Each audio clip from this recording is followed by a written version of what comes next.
So today, let's talk about the coming war between the Republicans and the Democrats over the election.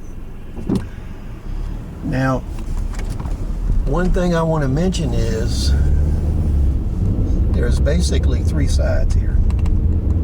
One is the Democratic side, left-wing liberal, and then the conservatives on the other side, which includes Republicans as well as other groups. Then there's a third side, the uninvolved by choice. Now, the uninvolved, they're not really political in nature, and all they really care about is going to work, taking care of their children, making money, and they kind of stay out of politics. Now, that group doesn't want to get involved in any conflict, but they will be part of the unintended casualties of this event. So no matter what group you fall into, in order to survive this and make it to the other side, you need to have an idea of what this war would look like.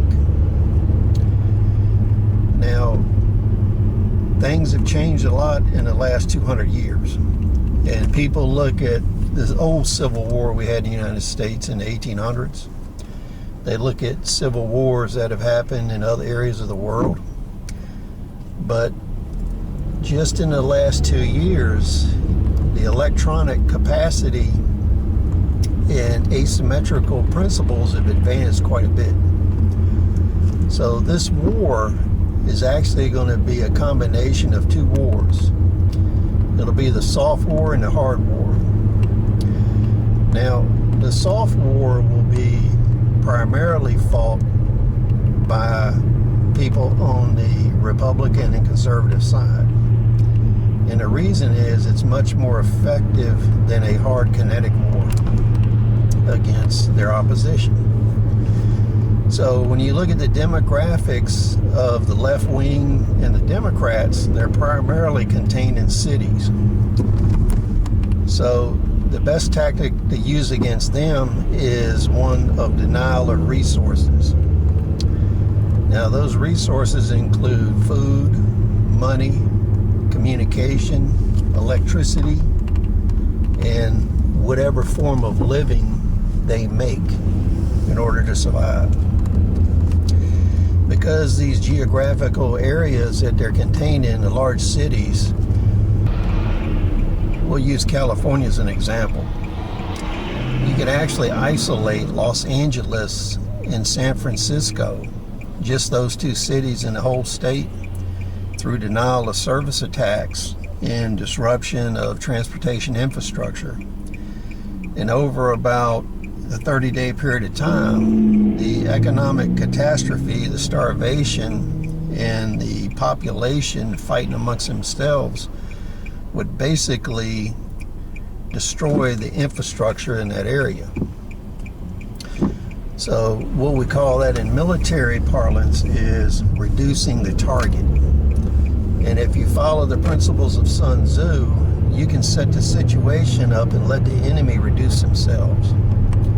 So what's likely to happen there is you can, without destroying the entire power grid, you could actually cut the links running into the cities. And since cities cannot sustain themselves, they're dependent upon the more conservative areas to feed them, clothe them, take care of their waste, provide their water. So just by not doing that, not coming to work, not providing infrastructure support, they would collapse. And most of them don't know this. Now their leaders know this, and that's why their leaders have compounds and homes in other countries in other parts of the world.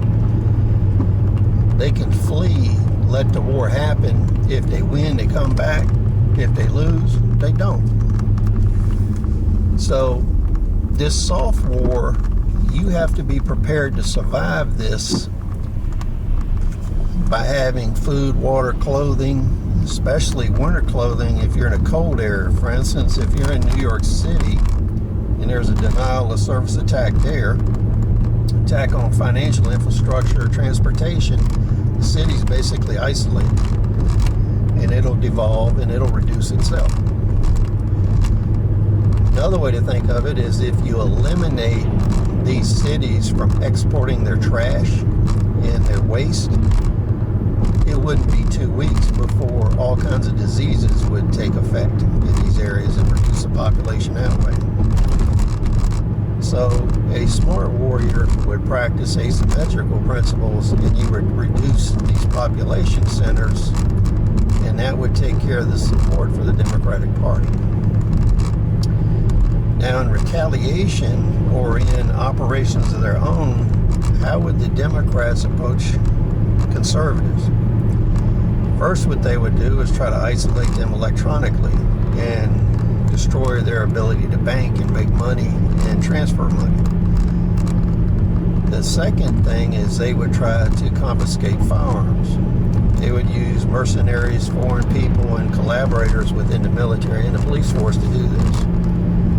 Now, it always surprised me that everybody thinks that all the veterans would be on the conservative side.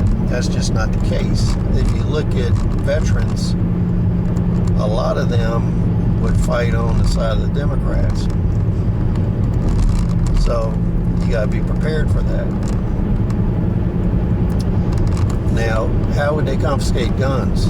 They would attempt to deny medical services, deny food, deny electricity, and trade that for weapons. If that doesn't work, the next rung up in the ladder, and I've heard this for years, and they've done this in other places, they will take whatever military, paramilitary, or primitive infantry forces that they can put on the field, and what they will do is occupy schools. And they'll just stay at the school, and when people come to pick the children up, they tell them, okay, you don't get the children unless we get your guns. And that's how it would work. And then you would have devolution in those areas where conflict would break out at these schools, and that would trip a hot war. So that is a tactic for confiscating weapons that would actually trigger a civil war, trading children for firearms. So these are just a few nuances in the asymmetrical approach that both sides would take to fighting a civil war. So please add your thoughts, comments. Please rate, subscribe. We'll see you on the next video.